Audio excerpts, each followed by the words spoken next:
On the racetrack of life, many of us get weary, needing renewal during our desert times. Only then can we run again.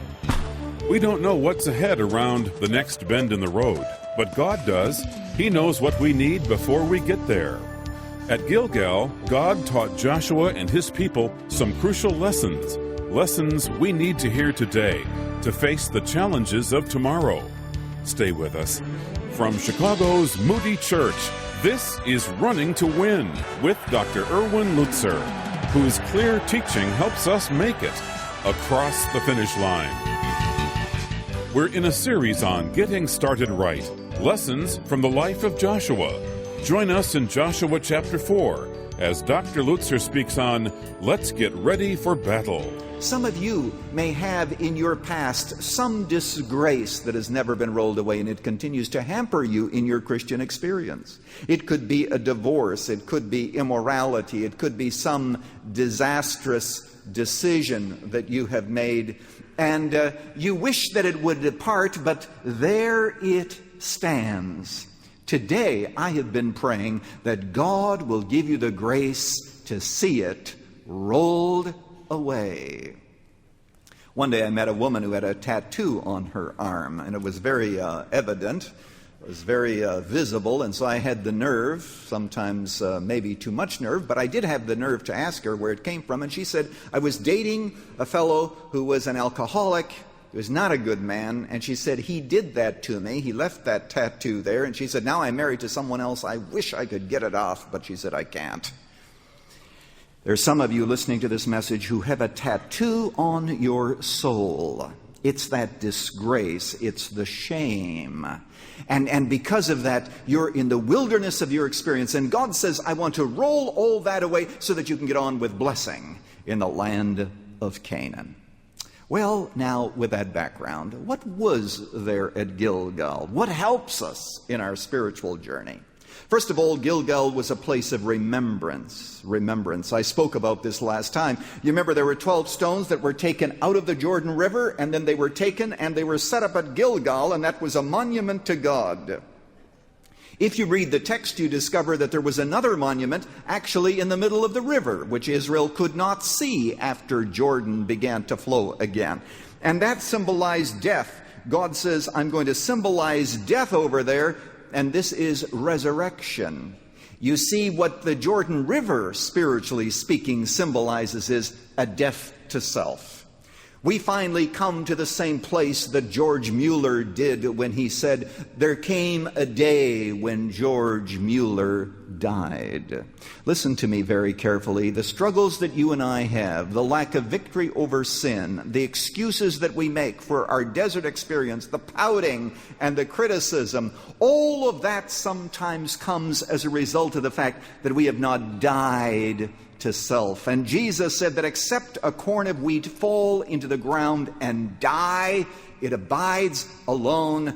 But if it dies, it bears much fruit. That's what the Jordan is all about. But it was a place of remembrance. They put up a monument to God. Now, I've been in various capitals of the world, and I think I've seen probably hundreds of monuments. I've seen monuments in Kiev, in Moscow, in Washington, and then in that beautiful city, perhaps one of the most beautiful in the world, Ottawa, Canada. I've seen monuments there as well. It is. But I have never seen a monument to God, a monument to people, a monument to events, but not a monument to God. This was a monument to his faithfulness. Let me ask you a question. Do you have some monuments to God? I don't use a diary very often. I occasionally write into my diary, usually when I'm very depressed or feeling very, very good about something, which means that my diary probably is rather thin. But there are some things in it. There are times of discouragements that I have written about. I remember one time being on vacation and I wrote out all these things given fully to God. It was concerns and discouragements that I was going through at the time. And it's wonderful to be able to look back upon that and to say, God took care of all that. That is a monument to God's faithfulness. These stones, they would point east toward the Jordan where they came from. They would point west toward the Promised Land. And if those people ever decided to turn back and go into the desert, these stones would cry out after them and be a reminder to them that God is faithful. I speak to you today whose soul is no longer warmed in the presence of God. Those of you who have lost contact, you've been redeemed, but you're in the desert. Do you remember God's faithfulness? Do you remember the joy that you had when you were converted? Do you remember the joy that you once had in answers to prayer? Are there some things in your life that are a monument to the faithfulness of God, and you can say, yes, He has been with me? Think about those things. Gilgal was a place of remembrance. It was also a place of renewal. It is here that they finally decided that they would circumcise the males among them. Now, in the desert, they did not do that. By the way, chapter 5, verse 1, notice it says, "Now when all the Amorite kings west of the Jordan and all the Canaanite kings along the coast heard how the Lord had dried up the Jordan before the Israelites until we had crossed over, their hearts melted and they no longer had the courage to face the Israelites." This is a parenthesis in my message, but it may be the most important parenthesis you hear today. Isn't it interesting that the minute you die to self, the minute you put down the weapons of a rebel, and you realize that our struggles are usually God trying to grind us down and to submit to His will, the minute you begin to do that, all of the enemies, and here we're talking about the devil, symbolically speaking, though he is not just a symbol, you understand, but these kings represent him, he begins to become terrified.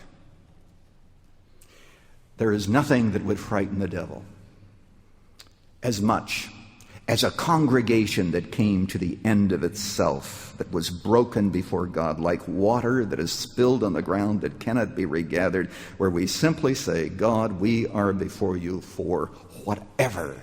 Do thy will. I have resisted thy will, but today I die to self-will. The devil would quake and fear.